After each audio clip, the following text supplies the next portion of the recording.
Hi, my name is Victor John.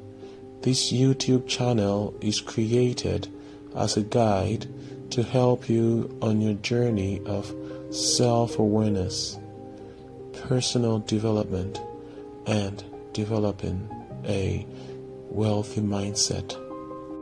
In today's topic, we are going to be talking about steps to improve our self-confidence. Please like and subscribe as you listen along. Be blessed. Many of us struggle with the issue of self-confidence. We struggle to find ourselves in the society. We struggle to find our path of becoming who we want to be, because we haven't yet discovered who we are. Self-confidence is an essential part of humanity.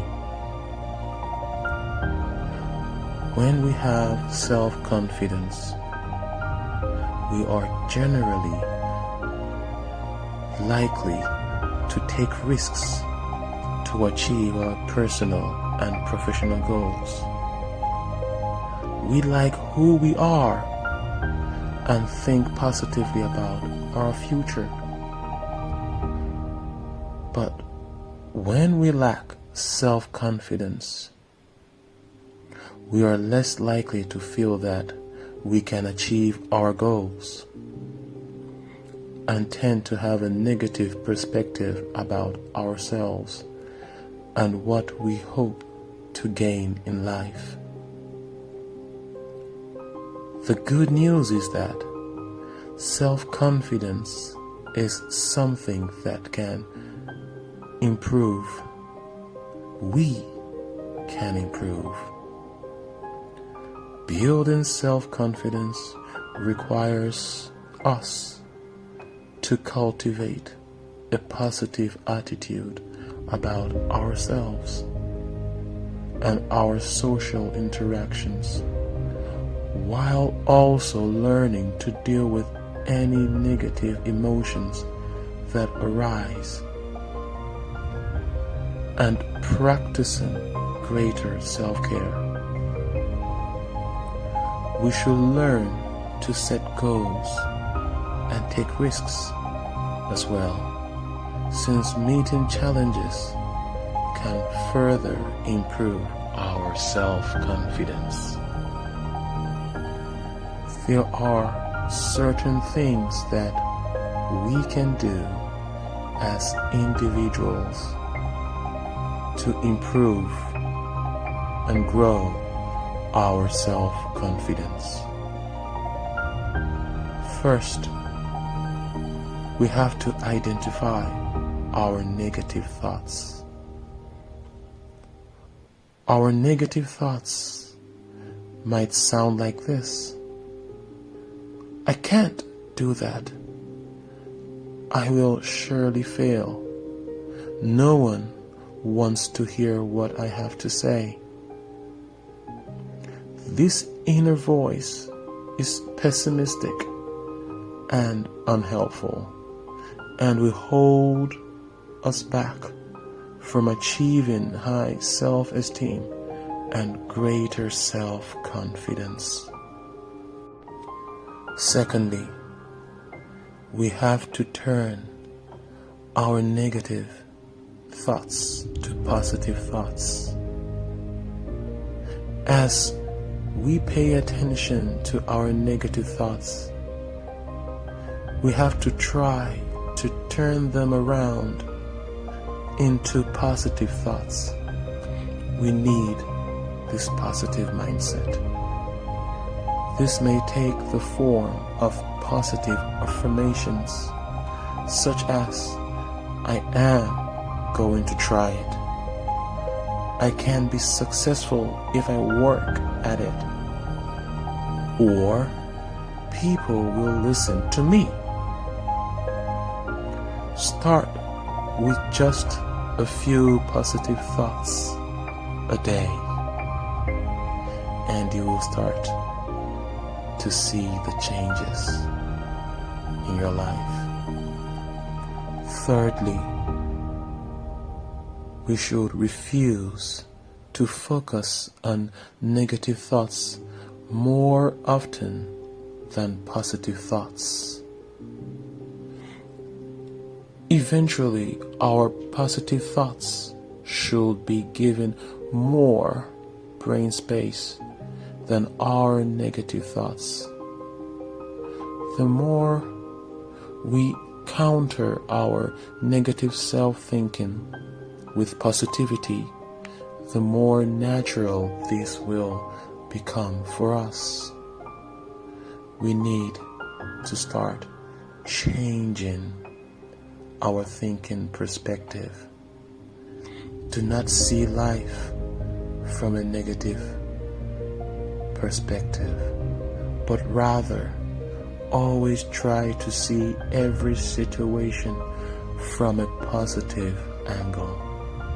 And then our brains will begin to recognize how to see situations to your own favor as time goes by. The fourth, we have to eliminate reminders of our negativity. We should avoid spending time around things that can make us feel bad about ourselves again. These might be reminders from the past, clothing that no longer fits, or places that don't fit with our new goals of gaining confidence. Though we may not be able to get rid of every negative source in our life, we can certainly think about how to cut our losses. This will go a long way in building our self-confidence up.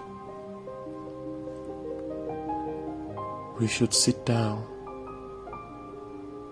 think about all of the things that are bringing us down, from mean friends or a living situation that is almost unbearable, or even a career we don't care much about.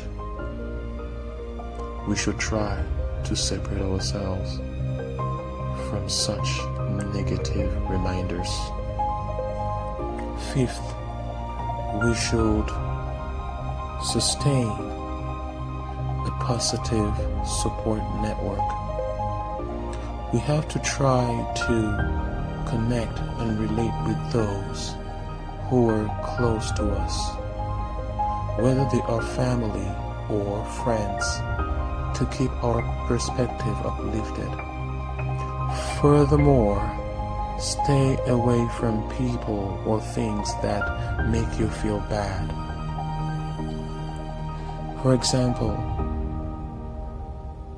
someone you call a friend may eventually make us feel bad if they constantly make negative remarks or criticize us consistently. Even well-intended family members who weigh in with their opinions about what we should do, who we should be like, how we should live, can be destructive to our self-confidence. As we try to cultivate our own positive attitude and take the necessary steps to achieve our goals, these naysayers may become more evident. As much as possible, limit your contact with them while we build our self-confidence.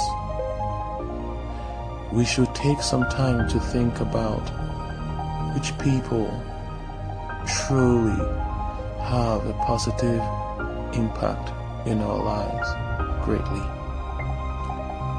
and make it a goal to spend more time with such people who are supportive and uplifting. The sixth, we should identify our skill set, all of which can help build our self-confidence. The seventh, we have to be proud of who we are. Not only should we feel proud about our talents or our skills, but we should also think about the things that make our personality great, that makes us who we are. It can be our sense of humor, our sense of compassion, our ability to cope under stress, or even our listening skills. We may not think that there is anything about our personality worth admiring, worth appreciating.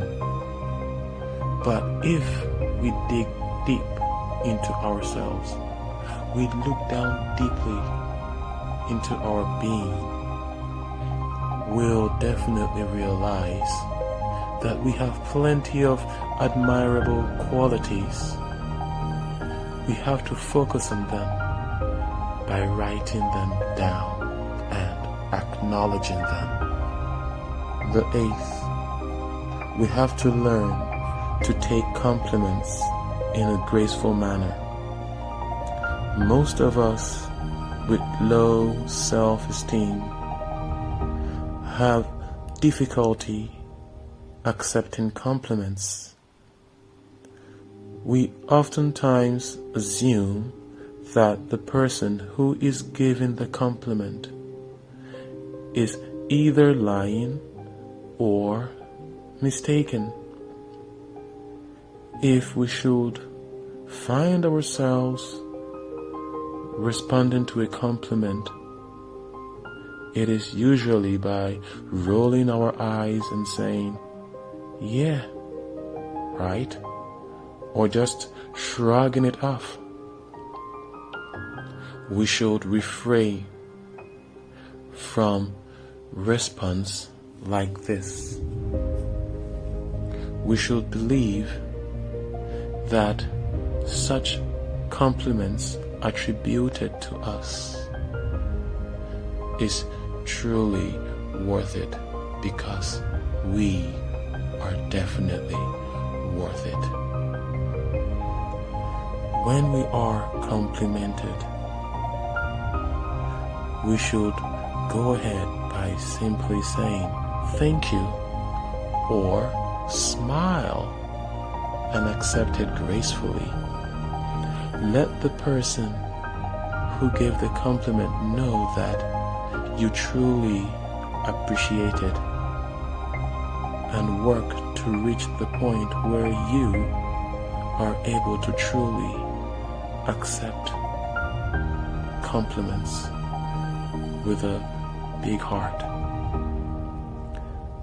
We should try to add compliments to our list of positive attributes about ourselves and use it to increase our self-confidence. The ninth, whenever we look into a mirror, we should always try to smile. Several studies, such as the facial feedback theory, suggest that expressions on our face can actually encourage our brain to register or intensify certain emotions. What this simply means is that when you're always putting on a sad face or a defeated face, our brains can simply pick it up and magnify such emotions in our system, thereby making us truly feel defeated.